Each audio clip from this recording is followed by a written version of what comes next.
one of our core values that we believe in, that we talk about constantly, is customer first. That commitment has to be at the highest possible standard.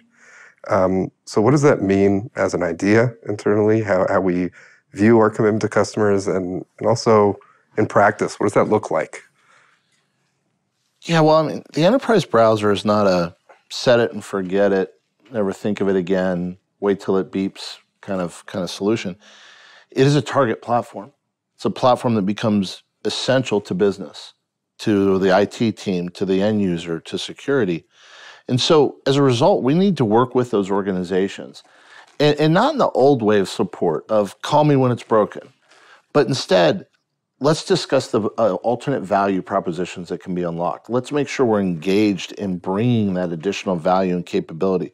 So we actually set ourselves up to engage on that. So the teams that work with the businesses at the beginning, introducing the concept with them, actually stay on as their primary support structure to help unlock this additional value.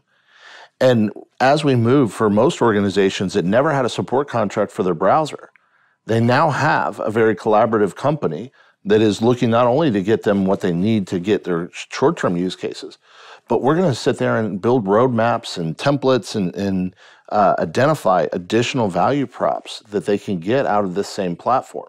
So hopefully a platform that shows up on your desktop today to give you safer browsing or enable a data protection concept, tomorrow is making you more efficient, is adding to your productivity. And the next day is letting the IT team support you better and more effectively. These are what we have to think about our support methodology from. And that's not a very cybersecurity-centric approach. Most of the tools that we build over the years, if they work, then there's no support conversation to be had because they're a tool. They do their job, and once they're up and running, you leave them be. This is so much more than that we have to take that support requirement on as one that is about value realization and constantly growing and improving that value realization. It's infrastructure. It's infrastructure. It really is. And, I think the best companies that have worked with infrastructure team up with their customers to build better and greater things on a daily basis. And we tried to learn from that as we thought about what we were building here. Sure. I remember the case recently with a customer who had this huge rollout, and it was over a weekend, one of the most important weekends of their calendar year. And our team was on premises, and they didn't even need us because it worked like a charm. Just one example. I mean, are there others that you think of how this played out? Well, I think when we think about how that value enrichment occurs, it is pretty typical that the use case we got brought in for becomes the third, fourth, fifth on the list of what the customer's most excited about eventually. And that's what we have to keep striving for is, forget how we got in, forget what the requirement for purchase was. How do we have more value today than the next day and the day after that? How do we make sure that we are exposing all that has to offer?